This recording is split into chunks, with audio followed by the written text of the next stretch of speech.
Hello and welcome to another episode of What's Inside. Today we're looking at a DC Heroclix Hypertime booster box. I only have the one. I found it as a stray wandering around in a box of clothes. So I don't know where it came from, but I have it. So let's open it. This is from Hypertime, and this came out in 2002. So this sucker's about 15 years old, almost 16. And it's put out by WizKids. And I believe there's 4 randomly inserted figures. Yep, 4 randomly inserted figures, plastic miniatures from the DC Comics universe. You do, of course, need a Hypertime starter set to play. There were 128 different figures, so you got decent odds that if you don't have a lot of these, you're probably going to find something you don't have. So let's open it up and see what's in here and see who we might have pulled. That glue didn't hold up well.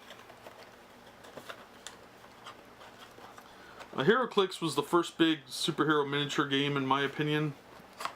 And it was definitely a big win for WizKids. They definitely could have done a lot worse, and they got the licenses, which I'm sure they were very happy about. I know I would have been. But it was cool that it was basically interchangeable with the Marvel one, and with a few minor modifications. You could have DC versus Marvel whenever you wanted. Alright, so let's see what we got here. We've got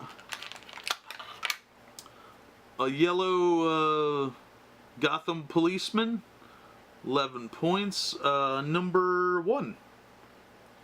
Cool. The dial has the, if you have the little ring, this is what it would be for, and you can turn it, and it still turns pretty well actually. The dial inside is a little faded, but that'll happen. Get some packaging out of the way.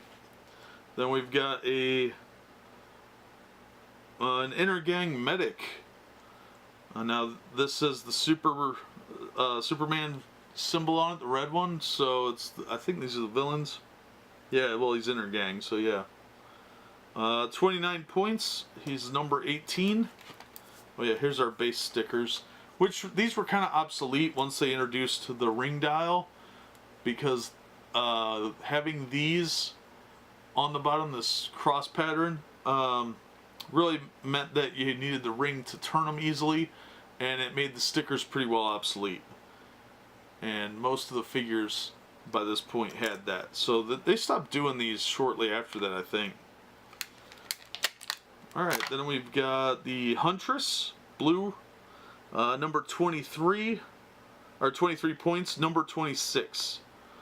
So it's cheaper to get her than the intergang medic. And then we've got a blue Doomsday, number 159 points, wow. He's number 95. Now this one, unlike the other 3, has a flat base. So you actually could use the sticker here. And the difference was you use this to turn the dial on the top, and this one you would actually turn the base. Which after a while, with heavy use, or if the character was old enough, the glue under his feet might come off and the base would separate. Now there were people that would pop these off and switch the discs out. I never did that. I never recommended it, because usually somebody you were playing against would know, first of all. First of all, it's wrong. Second of all, that someone would notice. And third, it would screw up the base, because they were never quite right after that. The tightness to it was gone, and they were super loose, so it would accidentally get dialed and stuff like that. So I never did any of that, but yeah, pretty decent pull. Huntress is a good one. The medic, if you're playing the anti-Superman team, and Doomsday, of course. So you got 2 Superman team, 1 PD, and 1 neutral. I think the red one of the Huntress is on Batman's team, but I don't remember quite offhand. So not a bad little pull, actually. Doomsday's pretty cool, pretty tough. He's actually really tough, and he's probably worth all 150 points. The Huntress is a good one. I had fun playing with her. But yeah, that is give you kind of an idea of what type of figures you can expect in a Hypertime booster from DC Heroclix. They've held up pretty well, actually. I'm real impressed with that. I would definitely be wary of buying sealed boosters at this point, because if they're not stored well, you get a lot of discoloration in the base on the white card inside there. And they tend to get really stiff and with movement here, moving the ring. And if you don't have the actual ring that turns the dial, it does make it a little difficult. And the glue does separate from the figures. These are fairly old. I was a big fan of Heroclix for a long time. And they still look pretty good as far as the paint jobs go. They've held up pretty well. So overall, pretty solid, but if they're not stored properly, they could easily be damaged inside. So yeah, that'll do it for this episode. As always, thank you for watching. I know this was a short one, but I thought I'd share anyway. So we hope to see you on the next episode, and as always, thanks for the support.